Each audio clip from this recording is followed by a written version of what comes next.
And hello once again, everybody. It's the Coach Jimmy Garrity Show, brought to you by RJ Rockers. Jim Noble, along with Wofford women's basketball coach Jimmy Garrity. Jimmy, top of the morning to you. How are you? Well, I'm doing well, Jim. We had a pretty good game on Saturday. That was enjoyable and made the weekend a lot of fun. So yeah, we're doing just fine here, getting ready for two big games this week at home. Our season's going by fast. It's our last two home games, and then we're on the road to the rest of the way. You know, it's funny. Everybody in the Southern Conference are making us look like geniuses, because on the first coaches show we said it's going to be really hard to beat somebody twice in one weekend. And you look around the league and it's split. Yeah. And you all, the last 2 weekends since we last spoke, in exactly the same situation. Is everything we said about the losing team on Thursday getting a little ornery coming to pass?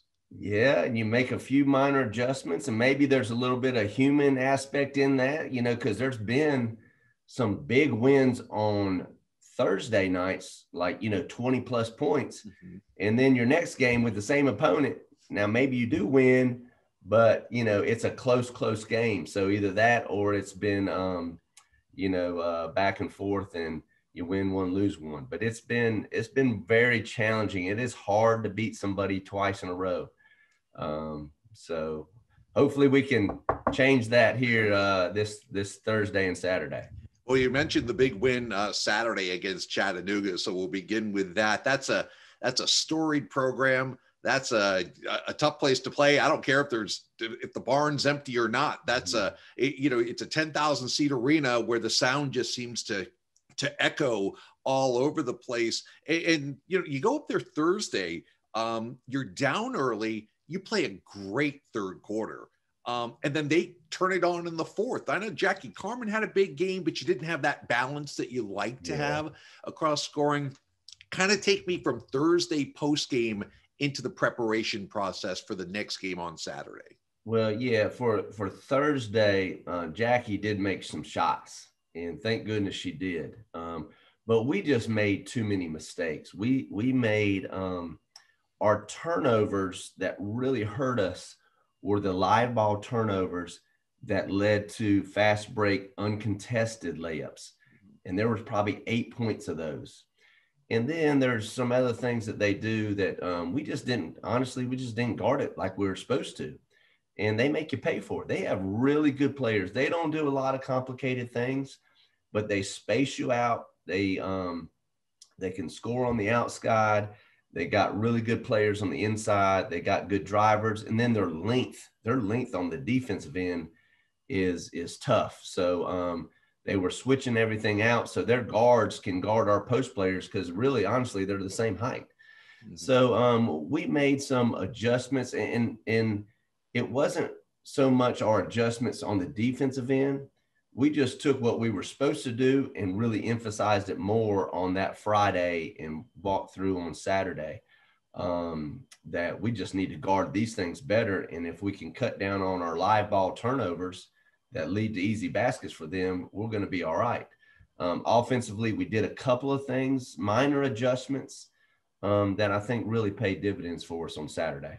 X's and O's aside, coming off a loss like that, mentally, do you challenge them on Friday? Do you get to work on Friday? But is it in the back of their mind? Defense is one of those effort things. Defense never goes away. Defense is down to very often a scheme and then carrying that out individually. So how do you get them in the right frame of mind for the rematch? Well, the challenge came in the locker room Thursday night after the game. I will tell you that. And then on Friday, we've had success really breaking down film. I mean, we've probably had 2 hours worth of film that we watched on Friday. We did the same thing at UNCG and really just broke it down into simple things. When they can actually see it and know what you're talking about after they really see it. And then we start, we're back to being the most positive people that we can possibly be. That carry that through, get them feeling good about themselves, Friday evening and Saturday during walkthrough. And then Saturday, you come out there. It's a tight game for a little bit. Second quarter's fantastic. You kind of blow it open. You really never were in deep, deep trouble after that.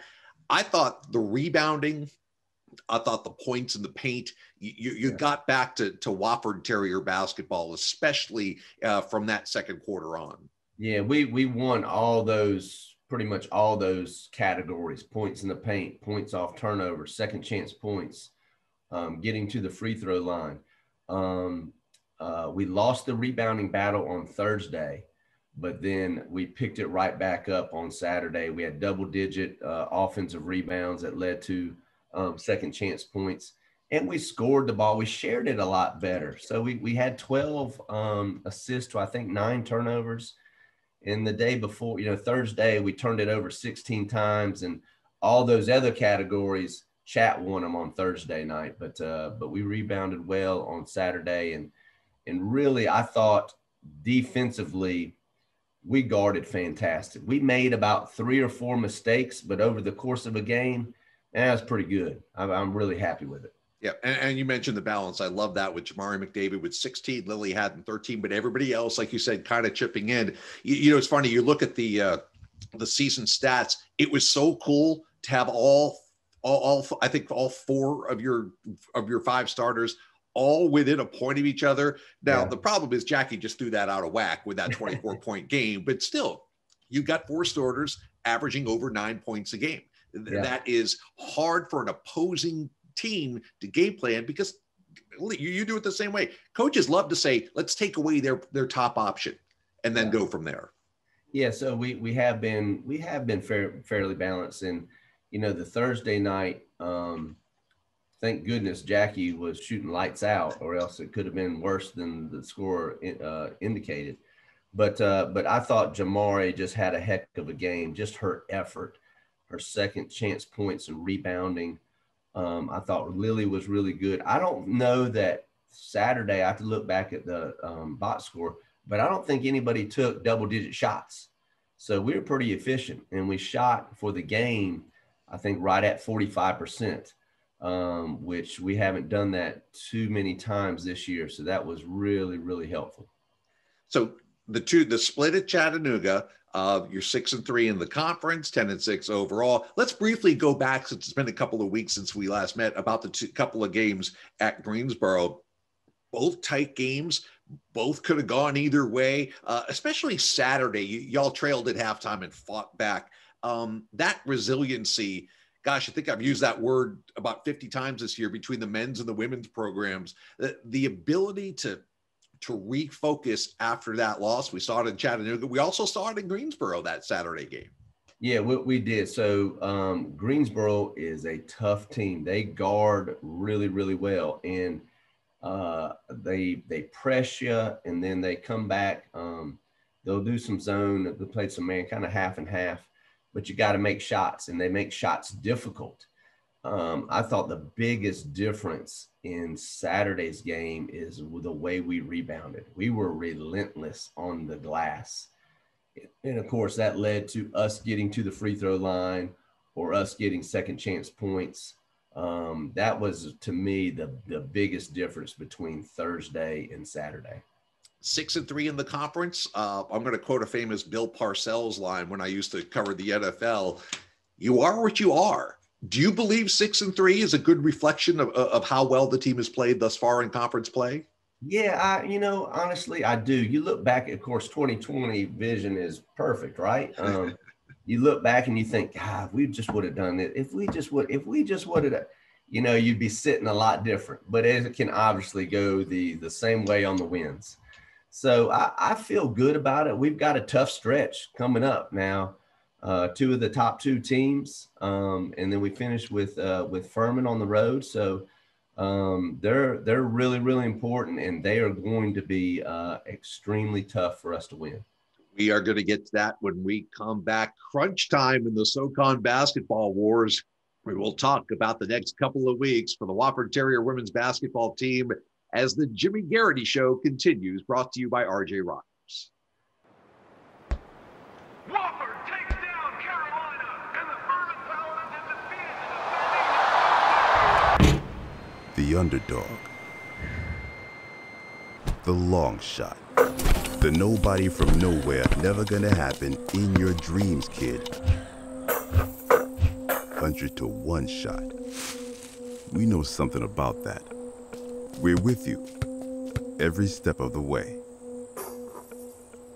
And welcome back to the Coach Jimmy Garrity Show. Coach, welcome back to Jerry Richardson Indoor Stadium. Last couple of home games of the year, like you said earlier, where has the time gone in this crazy, weird 2020, 2021 season? Let's talk about the opponents in a moment, because they bear special mention too. But just the fact that you get back home, classes and laundry and food and everything that we don't even think about when we see the team roll out on the floor, it's just easier at home, isn't it? Well, it's always nice to sleep in your own bed. I mean, that's a big deal. And just the the common theme and being around somewhat normalcy as it can be on campus. So we get to go back in live person classes this week. So that's always good. But yeah, it's always, you just feel more comfortable at home and practicing at home and not being on the bus forever. So all those things are important and good. Well, the conference really did you a solid and gave you a couple of easy, games the next couple of weekends. Let's begin Thursday night. The first place Samford Bulldogs come to town. They're 8-1 in conference play. What is Samford's DNA? What is their strength that's enabled them to get off to such a great start? I tell you what, offensively, they are really good. They've got, whatever five they put out there are pretty special players. They got a couple of transfers that are starting for them that are at the top of the league. They're all conference players. One is probably got a good chance of being player of the year. But they just offensively, they shoot it so well as a team for the season. I think they're shooting 45% from three. You got to guard all three levels too. From the three, they're shooting right at 35% as a team. So, I mean, that is impressive. They'll spread you out. Defensively, they'll typically press on almost every make. And a lot of times they've been falling back into zone. So we'll be ready for both the zone and the man. But we're going, at the end of the day, we're going to have to score some points. Mm-hmm. Like they're averaging 70 points a game. For us to have a chance at that, we got to come close to getting 70 points. Since you've got so many games to watch now on tape, do you see teams like Samford evolving and changing as the season progresses? Or if it ain't broke, don't fix it when you're sitting there in first place like they are? Yeah, they haven't put in a lot of new stuff. They run a lot of stuff. And again, like chat, it's not really that complicated. They just have good players. Mm-hmm. They have good players that execute their plays. So they've got one of the best post players in the league that can score on the inside, but she can also step out to the three. They've got drivers, they got really good defenders, and they got really good shooters. So for the most part, they've continued to do what they've been successful in doing, and they just do it really well. Is it easier for your players to focus when they know the big dogs are coming in? I mean, obviously that's something you stress, and this is battled two of the top three teams in the conference right now. And I noticed a little thing on your locker room video on Saturday. It was a great celebration, but it wasn't hyper like, oh my God, I can't believe we won. It was almost great win. We're still focused on the task at hand. And you certainly hope that carries over into this weekend. Yeah, to be honest, I think we have grown a lot as a team in these last 2 weeks. Mm-hmm. You don't ever want to lose. I'd rather learn the lesson winning than losing. But I do think that from losing Thursday nights last 2 weeks and then coming back and adjusting some things and winning Saturday, they see that and they see the importance of that and how good we could be had we just done those things Thursday night. Mm-hmm. So I think they've recommitted themselves and refocused. So they know how important this game is, and they know who Samford is. You know, they're the top of the league, and it'll for sure take their best effort for us to win. But I think we're ready to give it.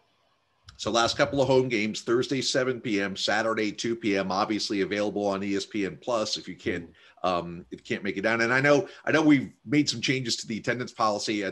Correct me if I'm wrong, at least some parents going to be able to come to the last couple of games? Yes, so Saturday was the first time in a while that parents could come. So it's, you know, and of course the players love that too, to be able just to have somebody in the gym.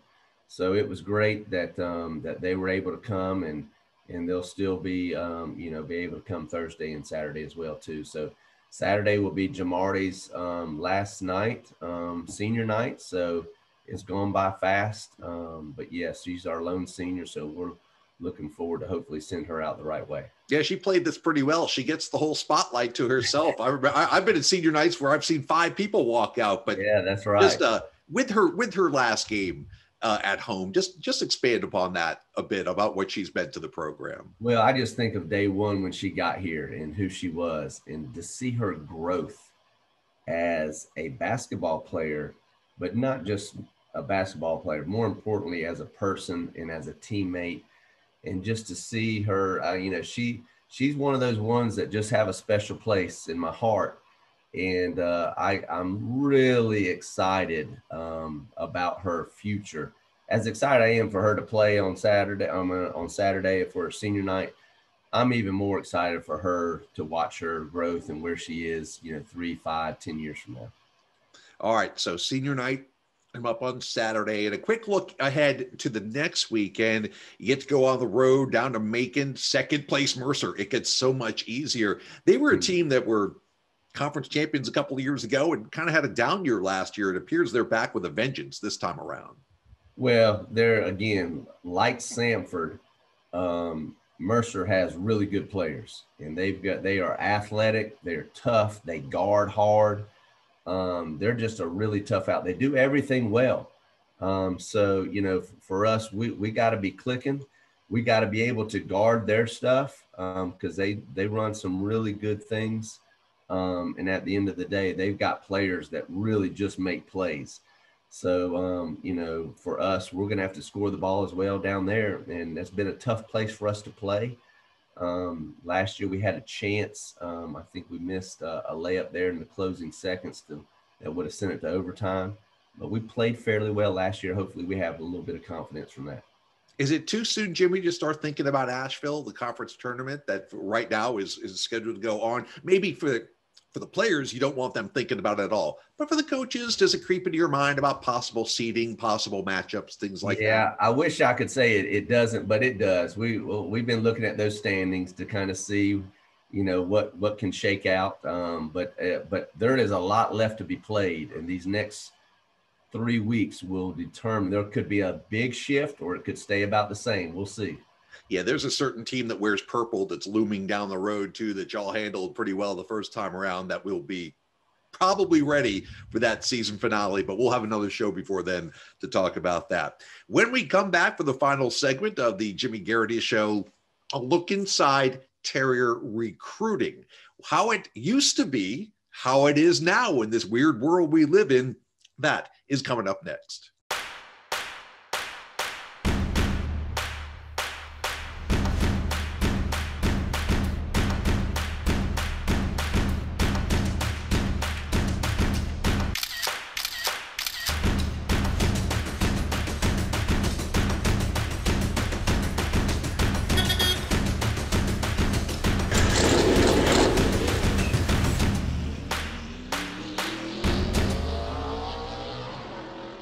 And welcome back to the Coach Jimmy Garrity Show. The crazy thing is about this time of year, yeah, you see Jimmy on the sideline. You see Jimmy on this show. What you don't see is Jimmy and his staff working the phones, calling coaches, calling players.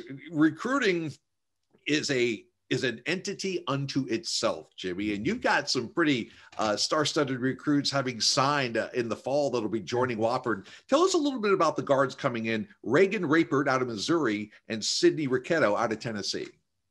Well, you know, They're great Wofford fits, first of all. They're high academic kids. They are unbelievable teammates. But I'm gonna tell you what, they can flat out score the ball. So Reagan is a true point guard, lefty player, just tough. She's a tough kid. Can guard hard, has deep range, but is a phenomenal passer. Her vision is what, when we started watching her on film, she was one that we never got to see in person. Mm-hmm.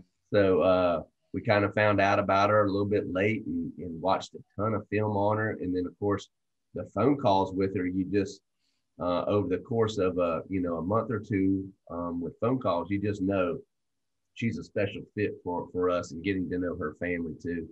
But Terrier fans are going to be really excited to watch her play. Again, her shot is just as smooth, and she's got deep range, and but she may be her best quality may be her passing. Sydney Raquetto out of Tennessee, just a tough kid who loves to grind it out, who loves to practice, who loves to be in the gym. We got to watch her, I guess it was 2 summers ago when we were out in person watching. And she's a player that we haven't really had here that can come off screens, 1-2 plant and shoot it. Doesn't necessarily have to be all squared up with her frame. But a solid defensive player, dives on the floor, takes charges, a phenomenal teammate. She actually is running the point for our high school team. But here we're looking for her to be more on the wing and be a scorer for us. But those two both together, I think they're going to have a phenomenal career. I think we're going to have a great backcourt, for the next 4 years. And Wofford fans are going to really enjoy watching both of those guys play. You mentioned great fits for Wofford. How do you identify that? Academics, that's a given. Character, I know you all look for that. Do you look for, people who have a special mix of those talents? Do you look for players that perhaps the Power Fives overlooked at some point? How do you identify the prototypical Wofford player? Well, first of all, some boxes that they have to check. They've got to be, number one, a great teammate. And you can watch that by what they're doing, on film when they're actually not playing. The second thing is they got to play really hard and be competitive. They got to exhibit competitive greatness, and they don't. I don't want to lose. We're going to lose the right way, but I'm going to fight you tooth and nail the whole way. And then we want people to have positive attitudes. So, those are 3 boxes that they have to check. Obviously, Wofford being the high academic institution, they got to care about their grades. It's so much more than just basketball. So, not only do they have to, make the grade, but they really got to care about it because those are the people that are going to be successful here. So, and then obviously you look at your needs, what you need. Do you need post, perimeter? What kind of guards are you looking for? What kind of post are you looking for? We just want to be surrounded by people we enjoy coaching, because to be honest, I gotta like you. we spend a lot of time together, not for our recruits not to have a positive influence on the coaches' lives, but also, so we can have a positive influence on their life too. But our coaching staff, our assistants do a phenomenal job working the phones and calling coaches and just getting to know prospects and their families, because at the end of the day, it's all about the relationships, so we may not get them all, but I'm going to tell you what, at the end of the recruiting period, it's hard for them to tell us no. And so if we do that, then I know that we're on track to signing and bringing in great people that'll not only make our program better, but make the college better too. So how did all of that change almost a year ago? Your summers are obviously usually filled with camps and visits and things like that. How did you and your staff have to adjust to this wonderful world of Zoom calls that we're all experiencing these days? Yeah, and you know what? People are tired of Zooming. Coaches are tired of Zooming Not too. right now, but no, not right now. Of course not for this show. But there's nothing like seeing them in person. It's just different, and you can see so many other things that you can't see on film.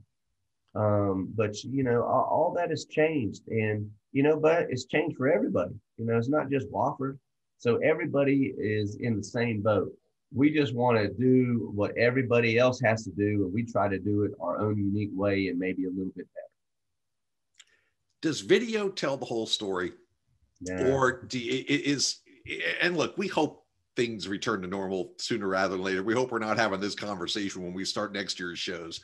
But you mentioned little things you can see their body language. You can see what kind of teammate they are when they're not at a game. Is there still no substitute for, meeting mom and dad, sitting in the living room and talking to the coach, face to face? Yeah. Listen, it's important. It's important to have that conversation face to face across from each other. Walk around campus with them. When you're walking from building to building, what's your conversation like? All those things, there's no substitution for that. When you watch it on film, you can't see all the things. You can't hear how they're talking on defense for the most part. What kind of teammate, you can't see them walk off the court. Are they pepping somebody up that maybe just took a bad shot or had a turnover? Those are the things you just can't see, So we'll get film. We get so much film sent to us, maybe start out with a highlight film. And, this is surprising. This might be surprising to you, but I watched a highlight film earlier today where the girl didn't miss a shot in a single 3 minutes. No. But that doesn't tell the whole picture, but yeah, it's changed, and it's going to get back to the way it once was, but it may take a little time. I'm not sure if we're going to get there this summer or not, though. Well, we're excited to have Reagan and Sydney come on campus after they graduate high school. Man, we're excited about this weekend and last couple of home games, especially senior night with Jamari, and then I don't know if I would go ahead and sign up for a split right now because of the competition you're facing, but man, it's just, it doesn't matter the order they come in. Let's get 2 W's this weekend and take it from there. Woo, I'll go ahead and sign up for that too. So I'm all in on that. It's a big week for us. Our players know it is. We had a really good practice last night. Expected another good one today. Well, we wish you the best of luck. We always appreciate your time. Best of luck, and we will talk in a couple of weeks. Sounds good. Thanks, Jim. All right. And thank you, Jimmy Garrity. And thanks for everybody who always watches this show, available on our YouTube channels. Of course, next week, it'll be Jay McCauley's turn with the band. They're coming off a big win, of course, against Furman. So, and a special note before we go, I wanted to get this in. Congratulations to Wofford women's volleyball coach, Lindsay Ruse, and career win number 250. Jimmy, I know you all share the building with the volleyball team, so you got to be happy for her too. I tell you what, that's greatness right there. I don't know if I can ever get to that level, but congratulations to her. She's an awesome coach, an even better person. Well said. All right. For Jimmy Garrity, I'm Jim Noble. Thanks once again for listening to the Jimmy Garrity Show, brought to you by RJ Rockers.